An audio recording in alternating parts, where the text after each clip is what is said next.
Hello everyone, मैं हूं सचिन और आप सबका बहुत बहुत स्वागत है मेरे इस यूट्यूब चैनल पे जहां हम लोग देख रहे हैं अकाउंटिंग। और अकाउंटिंग के आज के इस क्लास में हम लोग आपके बुक का ही एक क्वेश्चन करने वाले हैं। तो इसका मैं कलर कुछ और ले लेता हूं, ठीक है। इंटेक्स क्वेश्चन 1.1 जो है ना, उसको आज हम लोग देखेंगे। सबसे पहला क्वेश्चन क्या बोला गया है? Keeping systematic record of a business transaction. Keeping systematic record of a business transaction is known as क्या था? बुक कीपिंग, है ना। हम लोग पढ़े थे ना कि book keeping is keeping. Book keeping क्या होता है? Keeping systematic record of a business transaction. Business transaction में जो हम लोग रिकॉर्डिंग करते हैं ना, identifying and then measuring and then recording and classification, that is the part of book keeping, है ना। तो इसका आंसर होगा बुक कीपिंग। आई होप कि आप सबको समझ में आ रहा होगा। तो मैं यहाँ लिख देता हूँ बुक एंड देन कीपिंग। उसके बाद में नेक्स्ट क्या बोला गया है? The next step after classification of recorded transaction is. आपको याद होगा कि क्लासिफिकेशन के बाद में हम लोग क्या करते थे? एनालाइज करते थे। क्या करते थे? एनालाइजिंग आता था, ठीक है। डिफिनेशन एक बार देखिएगा, उसमें क्या आएगा? एनालाइजिंग आएगा। तो यहाँ पे हम लोग लिख देंगे एनालाइजिंग,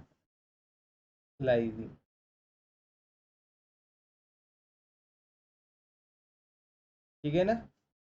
उसके बाद में the whole process of recording, classifying and interpreting the business transaction systematic and communicating business result to interested user of a financial information is known as a simple। ये पूरा अकाउंटिंग का डिफिनेशन ही लिखा गया है ना यहाँ पे। यहाँ क्या लिख देंगे हम लोग? Accounting, ACCOUNTING, accounting.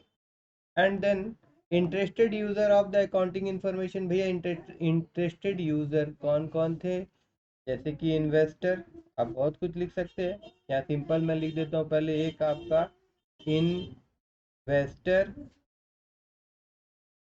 दूसरा creditor,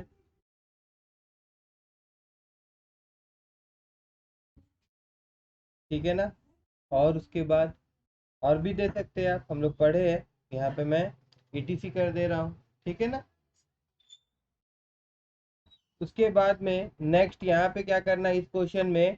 identify transaction related to the book keeping and accounting. मतलब यहाँ पे कुछ दिया गया है और हम लोग को आइडेंटिफाई करना है कि इस तरह का ट्रांजेक्शन, मतलब जो भी हो रहा है वो आपका बुक कीपिंग है या आपका अकाउंटिंग है, ठीक है। तो यहाँ पे सबसे पहले बोला गया है कि क्रेडिट, सेल और परचेज, भैया इनको रिकॉर्ड करना होगा। तो क्या होगा? ये आपका बुक कीपिंग होगा। तो उसके लिए बोला गया था कि बी लिखने के लिए, बुक कीपिंग के लिए, और अकाउंटिंग के लिए ए। फिर कैश सेल और परचेज का भी आप रिकॉर्ड करेंगे ना, तो ये भी क्या होगा? बुक कीपिंग होगा। कैलकुलेशन ऑफ प्रॉफिट, ये क्या काम है? अकाउंटिंग का काम है। कैलकुलेशन जब भी होगा तो क्या करता है? अकाउंटेंट करता है, ठीक है। फाइंड आउट टोटल डेप्टर, ये भी आपका एक अकाउंटिंग का ही काम हो रहा है ना, फाइंड आउट टोटल डेप्टर को फाइंड करना। तो ये भी अकाउंटेंट का काम है, तो ये अकाउंटिंग का काम है। तो ये अकाउंटिंग के लिए हम लोग यहाँ ए लिखेंगे। And find out financial position of the business enterprises, जाहिर सा बात है ये भी कौन करे? किसका काम है? अकाउंटिंग का काम है। अकाउंटिंग का पार्ट है, तो यहाँ मैं लिख दूंगा ए, ठीक है ना। तो इतने ही है इंटेक्स क्वेश्चन आपका पहला वाला, ठीक है। तो आप लोगों को अगर मेरा सीरीज पसंद आ रहा होगा तो प्लीज़ कमेंट करिएगा। और अगर आप फर्स्ट टाइम मेरा चैनल देख रहे हैं तो मेरे इस चैनल को सब्सक्राइब करना मत भूलिएगा।